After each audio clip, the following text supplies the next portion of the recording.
All right, good. We are live. Excellent. So it's day 17 of the 21-day Fat Loss Focus Challenge. So we're coming into the last couple of days. It's Wednesday and it's 8:30. So I appreciate many people won't be on at this time. I myself am about to go on watch some Cobra Kai in a minute, which I'm absolutely loving at the moment. So if you are liking Cobra Kai, give me a thumbs up, because that really takes me back to wanting to watch The Karate Kid all over again. What an awesome series that is. Anyway, digressing. So today's video is about, do you have to weigh yourself when you're dieting? Because I see this a lot of people when they are doing diets. They are always thinking about how much they weigh, how much weight they've lost, how much weight they've gained. Maybe they haven't lost any weight, and this is always a real source of issue for many people. And women seem to have a harder time of this, in the fact that the women's weight tends to fluctuate quite badly, especially if they have time of the month. It can go right up really quickly, and so the question is do you need to weigh when you're dieting, or should you be weighing when you're dieting? So there's a couple of points to cover here. The first thing is, if you are going to weigh when you're dieting, then you either have to be all in on it or not at all. Now, the reason I say this is because, oh great, something just flew into my eye, great. The reason I say this is because when you go to things like Slimming World, Weight Watchers, that sort of thing, they do like a weekly weigh-in. And our weekly weigh-in is completely useless for giving you any sort of direction about where your progress is going. And the reason for this is that you go to a weekly weigh-in, and you're weighing your mass at one point of the week. Now, anybody who's worked with me privately, anyone who's watched any of my videos, when I talk about this, and even I think it's in day 2 of this Fat Loss Focus Challenge, I talk about the fact that you have to look at averages. There's no point just measuring how much you weigh on one day. There's no point measuring how many calories you take in one day. There's no point in measuring the calorie deficit that you created for one day, the cardio you do for one day, the weight training you do for one day. One day is completely irrelevant as to the big picture of what's happening. Now, the other thing here is, most of these programs, like Weight Watchers, Slimming World, everything else, their meetings tend to be in the evening. And you're always going to weigh more in the evening, because you've taken on food, you've taken on water for the day. You might not have gone to the toilet yet. You might not have exercised or anything. So you go into these meetings potentially full up with food, so that what you're weighing on the scales is not your body weight, it's your mass, which includes the food that you eat, the water that you've drunk that day, and all the food that you've actually held in your intestine for the last 2 to 3 days, because you can hold up to 3 days worth of food in your body. So it's not an accurate way of measuring your progress in terms of weight loss. And also, if you watch my videos, you'll know that your weight fluctuates over the week. So you can be retaining water, you can be retaining food, you can be retaining glycogen in your muscles if you exercise a lot. So all these things can make your weight fluctuate quite a lot over the course of the week. Say if you did like a really heavy leg day, you would be lighter the following morning, but then your body would recover and would take on more food and glycogen and water, and you'd be heavier the next day. And you'd be going, what's happened? Like this leg day, it's because your body's recovered afterwards. So one day weigh is not going to make any difference. And here's the problem, is that people go to these groups where they weigh, and they're immediately, if they haven't lost any weight, they're told they failed. Now that's ridiculous, because I've worked with women who have dropped only a couple of kilos overall in the whole sort of 8 to 12 weeks been working together, but they've dropped like 2 dress sizes because they've gained some muscle and lost some weight.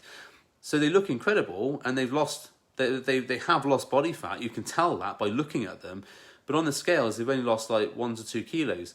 So if they went to one of these groups, they'd be told they failed, and so they might be ridiculed for not trying hard enough, and actually they worked their bollocks off. That's maybe the wrong thing to say. Work their asses off, maybe.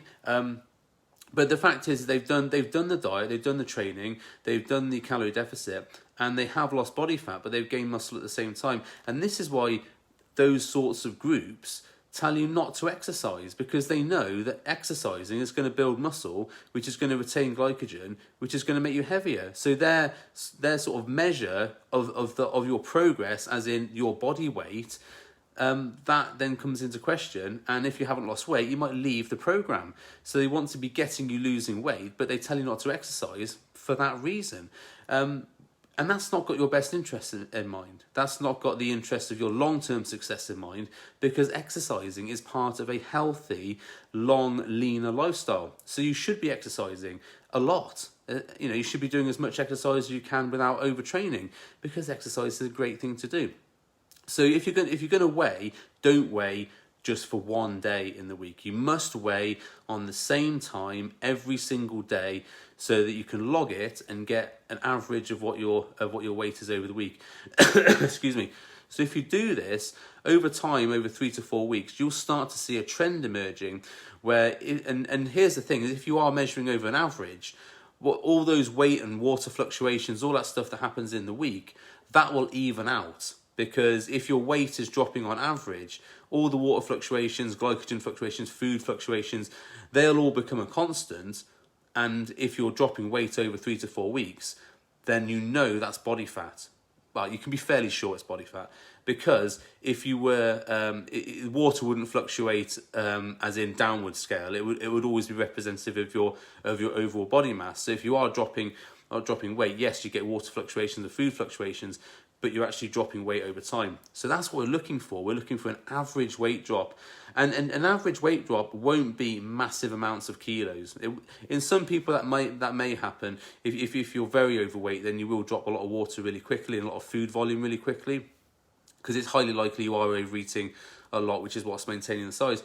But for most people, you would see like maybe a 1 to 2 kilo weight drop per week, and that's good, And then here's the thing: is that people say, "Oh, I've only lost 1 or 2 kilos a week." That's massive. That you've created like an 8,000 calorie deficit over the course of the week, and you've lost a kilo of body fat. That's good. That's really good. That's and if you're doing that consistently over 8 weeks, you've lost a stone, and a stone is not. People don't realise how much a stone of fat really is. It's a lot of weight to lose. Excuse. So, and people are expecting these massive weight drops. You shouldn't be expecting massive weight drops. It should be consistently 1 to 2 kilos each week over time, and you should be hitting those drops per week. Now, some people say, "Oh, I'm only dropping half a kilo." Now, I've worked with people women, I should say, who have PCOS.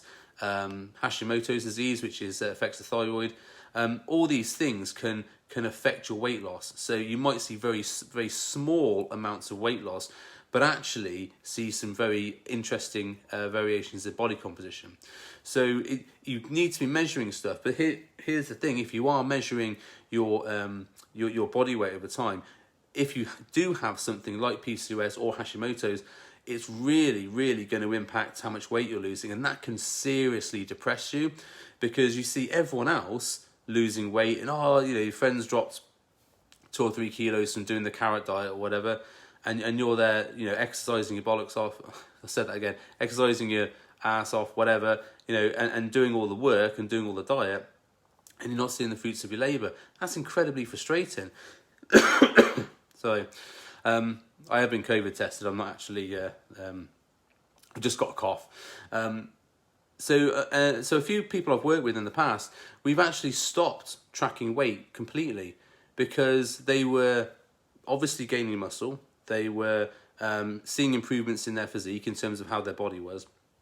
They were seeing improvements in their performance in the gym, but they weren't seeing any weight fluctuations, and that's incredibly depressing. When you have been working so hard, you're seeing the results change in the body, but there's nothing happening with the weight.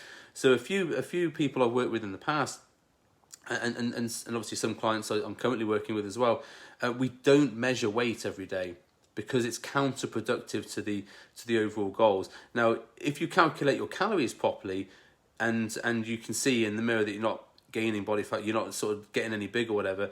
I mean, you can have a good guess that if you're only having 1,500 calories a day and you are expending in the gym like 500-600 calories a day, there's no way you're not in a deficit there, not at all. So, so if you're using like a MyZone belt to measure your activity, if you're using a step counter on your watch to measure your steps and neat activity in the week, if you are doing like 20,000 steps a day, plus you're burning 500-600 calories in the gym from smashing out your workouts, and you're only having 1,500 calories a day, there's no way you're gaining body fat. So we don't have to weigh there. We don't have to do that. The weighing has become counterproductive to what the end goal is, which is obviously getting a leaner lifestyle, getting a healthier, fitter body, and weight loss will come as part of that. You will lose body fat as part of that. But if you do have underlying health conditions, those things might affect the actual rate of the weight loss that happens. It also might affect how much muscle you can build, because certain conditions with PCOS can build muscle really, really easily, and that affects the weight as well.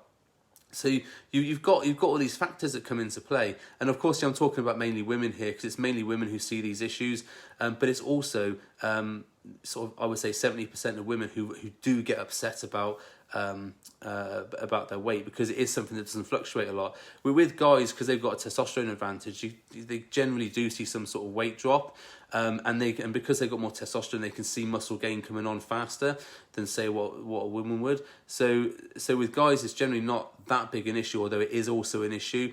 But yeah, for women, it is it can be really counterproductive to measure every day if you're seeing results in the mirror and seeing results in the gym, but not seeing results on the scale. If that is happening, then I would not weigh at all. And when you do that, you've got to decide, I'm not weighing at all, because what will happen is you'll start to see the results. You're not thinking about the weighing, and then you think, I'll get on the scale and see what I weigh. I wonder what I weigh. And you get on the same weight again, and immediately that negativity comes back. It's like, I thought I'd lost the weight, you know. It's like that thing where if you're doing a job you hate and you think you've been doing it 3 or 4 hours, and you look at your watch, it's like 10 minutes, you think, I've got another 3 hours before lunchtime or whatever. You know, it's that same thing. If you sneak a weigh in every now and again, you're back to the weighing once every couple of weeks, and then that thing, if you have made all this progress and then you get on the scales, well, that might be the day of the week that you're actually heavier than the other days where you dropped the weight. So you can't sneak in a little weigh in just to see how you're getting on, because you're only measuring that one point again. So it's either you're all in with the weighing every single day, or you're all out and you're not weighing, and you're tracking things like progress in the gym. You're tracking your clothes size. You're tracking how you look in the mirror. I wouldn't probably measure waist sizes and stuff like that, because again, that can fluctuate a lot with women, especially with water retention around time of the month. So I don't generally I've never done measuring my clients, and a lot of my clients are remote anyway, so I can't actually get the tape measure out anyway. But I've never said to clients that's something I want them to do, because it can be so subjective doing like waist measurements and stuff like that.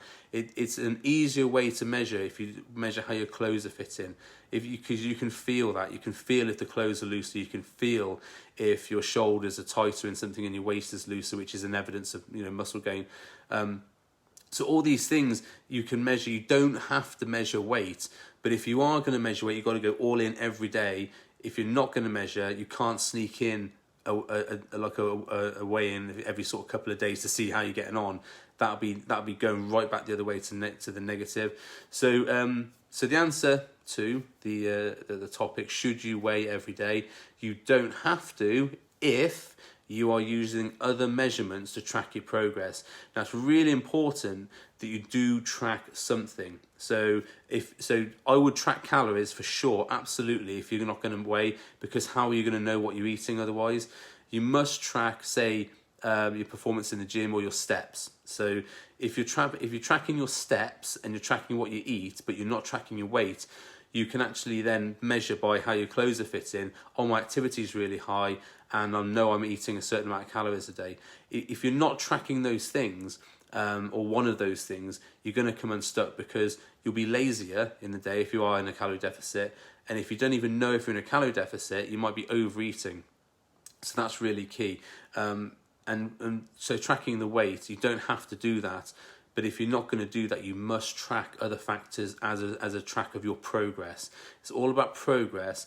And I've got this system which is called the calorie system. And the last point of that calorie system, the E part, is evaluation and assessment. You must evaluate and assess your progress and how it's going by some measure, by some method. You must track how you're going. If you're not tracking stuff, you don't know how your progress is. Because what happens is you see yourself in the mirror every day, so you don't see the progress that's happening. It's only until you've met someone who's like, haven't seen for 6 weeks, and they go, "Oh, have you lost weight?"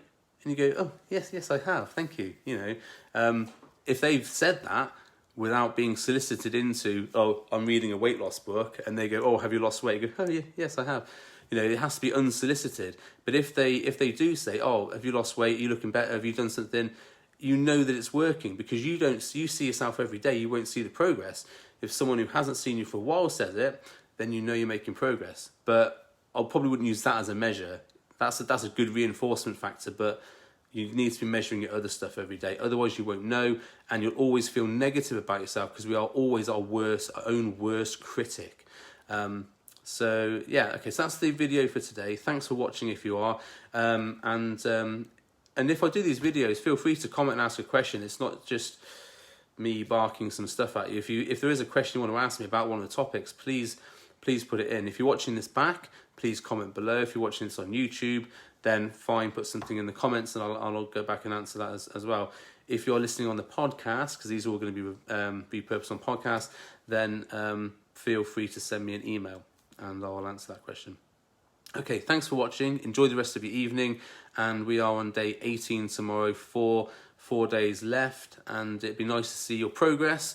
If you can post up any of the stuff you're doing and the progress you've made. If you are just restarting, then please go back and watch the rest of the videos and do the work and do the tracking, and let me know how you're getting on. Okay, thanks for watching, and enjoy the rest of your evening.